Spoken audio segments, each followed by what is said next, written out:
Hello and welcome everyone. My name is Ulysses Lacson and of course, this video right here is going to be about XM Copy Trading. Ipapakita ko po sa inyo lahat ng mga steps or ano man po yung information na kailangan nyo malaman dapat getting started copy trading inside the XM's Copy Trading platform. And of course, hindi lang yan. Parang paiba-iba yung boses ko. Pag-uusapan natin of course yung mga best practices kung paano magiging profitable copy trader at the end of the day. And by the way, sa lahat din na makapanood, baka merong interesado sa inyo mag-trade, kayo yung mismong mag-trade, meron din akong mga resources mamaya na ipapakita ko sa inyo how to get access for free if you're interested na mag-learn kung paano mag-trade. Mamaya ipapakita ko sa inyo sa video. So basically, kung ako yung naghahanap kayo ng tutorial kung paano nga magsimula, getting started copy trading with XM, ito din yung mga gusto kong ipakita sa video. Kaya make sure na panoorin mo ito hanggang sa matapos and I'm going to guarantee na hindi ko po sasayangin yung oras na ilalaan nyo dito sa video. Dito tayo sa aking computer para mapakita ko sa inyo real time, step by step. Tara! Alright, so ito yung XM Copy Trading Platform. So gamit ko dito is desktop computer but huwag po kayo mag-alala sakali gamit nyo yun is mobile kasi magkapareho naman ng process o yung mga steps na dadaanan o yung mga buttons na kailangan i-click to get started. Now, pinakaunang kailangan nyo gawin is pumunta kayo dito sa official website ni XM. Ilalagay ko yung link dyan sa video description o kaya sa pin comment para click lang at maroute kayo dito diretso sa official website ni XM. Pagdating nyo dito, gawa kayo ng account. Self-explanatory naman yung process. But if kailangan nyo ng detailed tutorial step by step kung paano gagawa ng account dito sa XM, I'm also going to have a separate video. Ilalagay ko yung link dyan sa video description. Step by step tutorial kung paano gagawa ng account dito sa XM, paano i-verify ang account. Pero madali naman yung process. Sign up lang kayo, verify nyo yung email, phone number, and then kailangan nyo rin mag-submit ng ID. Mas madali na gagamitin niyo yung mobile niyo pag-submit ng ID kasi mas maganda usually yung ating mga camera sa ating mobile phone. Mas madali mag-capture ng ating mga ID at i-submit para ma-verify ang iyong KYC ni XM. After nyo magkaroon ng account, ganito na yung magiging dashboard niyo. Balik ako dito sa aking home account. So ito yung interface, pinaka-home dashboard ni XM as of the moment kasi ina-update nila to. As of the moment na nag-record ako nitong video. Now, gagawin nyo lang once nandito na kayo, ito yung pinaka-trading account na gagawin ni XM by default para sa inyo, which is standard account. So dahil nandito kayo sa video, para about copy trading. So, hindi na muna natin yan pag-usapan. Gagawin nyo lang is dito lang kayo sa copy trading tab. And mararoute na dapat kayo or dadalhin dapat kayo ng page dito sa copy trading platform ni XM. Now, bago tayo magpapatuloy, na-mention ko kanina earlier in this video na meron akong ibibigay sa inyo free access na mga resources na meron ako ginawa ko tsaka mga nakolekta kong resources na pwedeng tumulong sa inyo sakali mag-decide kayo na mag-trade din na kayo personally mag-trade at pwede rin kayo na rin yung magpapakopya. So ito yung page na bibigyan ko kayo ng access for free. So meron siyang code para ma-access siya at nandito yung meron tayong indicator, indicator for gold sa trading view. Ito hindi pa kayo familiar, ganito yung maging itsura. Merong signal sell for example, tapos meron siyang take profit. Meron din tayong MetaTrader 5 indicator. Ganito yung maging itsura niya.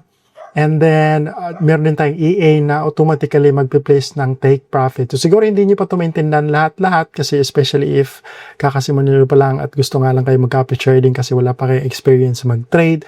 But kung magkaroon kayo ng access dito at magte-trade na kayo, magagamit itong mga to. So, para makuha nyo yung access, mamaya sasabihin ko sa inyo kung paano. So, meron din ditong trading strategy sakali gusto nyo mag-learn ng trading strategy.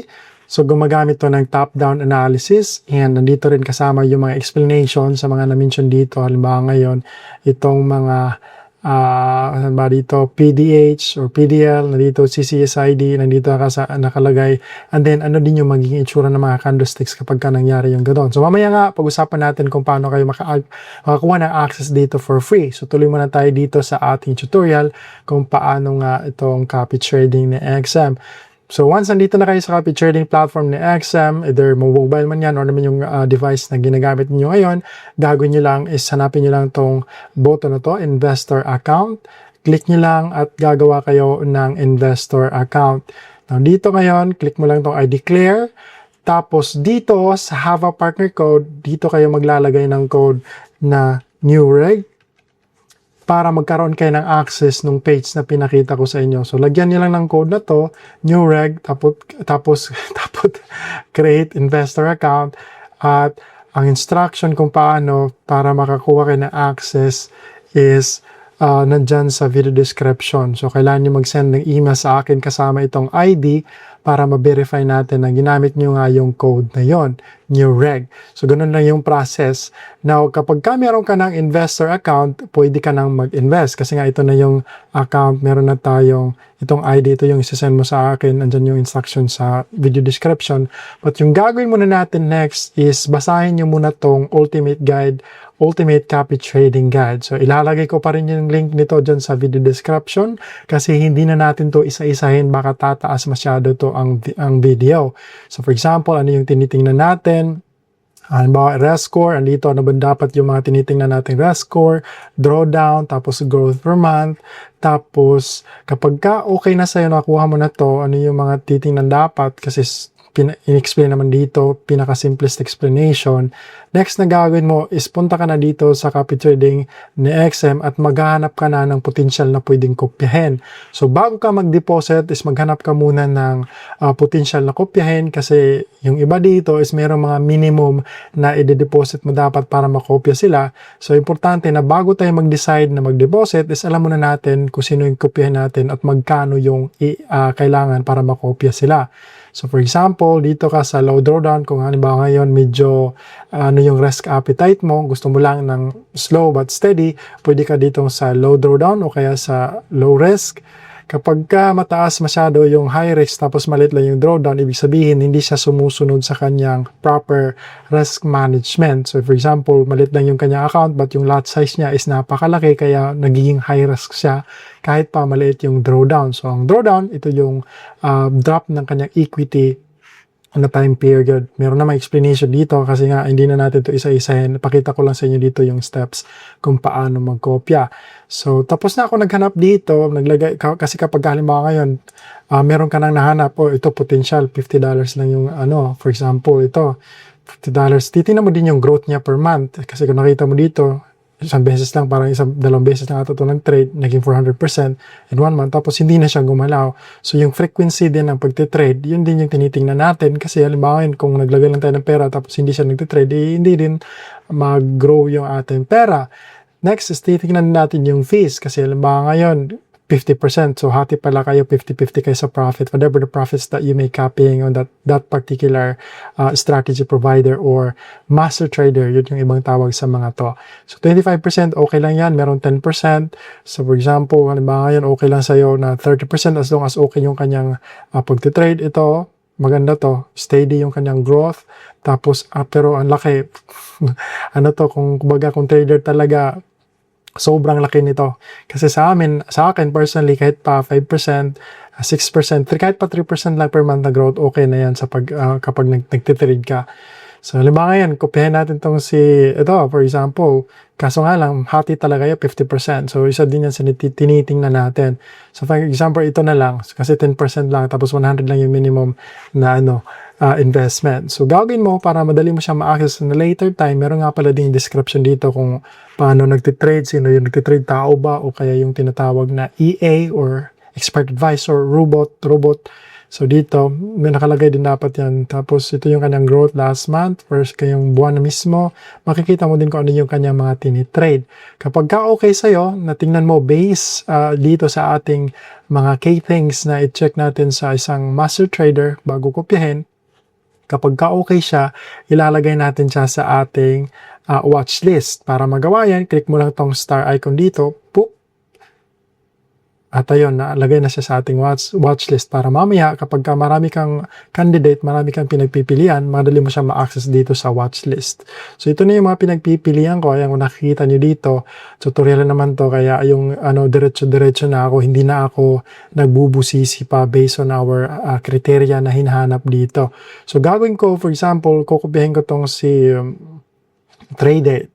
So gagawin ko lang is click ko lang dito, magkano nga ulit yung kanyang deposit minimum. So, nandito nakalagay, kailangan niya lang ng 50. So magde-deposit ako ngayon, depende sa inyong pwede rin kayong magkopya ng multiple na strategy provider or master trader para at least ma-minimize yung risk. Andito din yan actually nakasaad na don't put all your eggs in one basket. So magkopya ka ng at least 3 or kahit 5. Halimbawa ngayon dito is $50, dito is $100. So $50 pala yung ganyan dito. Tapos dito $100. So, ano mo siya, not just in one master trader. So, for example, kukupihin ko tong si Trade 8. So, gagawin ko lang, so, depende na sa inyo, ano lang to, for the tutorial lang to. Gagawin mo kapag okay na sa'yo, nakita mo na dito yung kanyang, mga trading activities, tapos yung kanyang deposit. So, gagawin mo next is magde-deposit ka na. So, gagawin mo lang is dito ka lang, tapos click mo tong deposit. Dito sa Pilipinas, maraming options kung ano yung gagamitin mo. Pwedeng GCash, mobile banking. So, sa akin, ano ba yung gagamitin ko is mobile banking.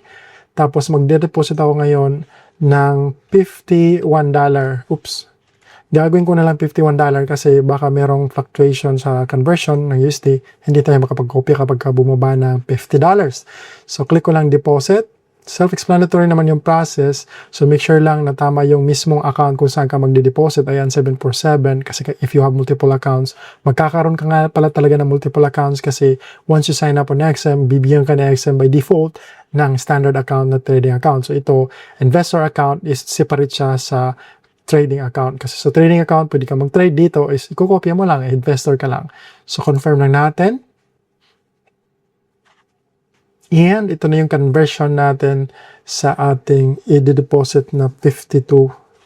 So, gagawin ko lang, iscan ko lang to sa aking BPI app. Ayan, so successful na dito sa aking end.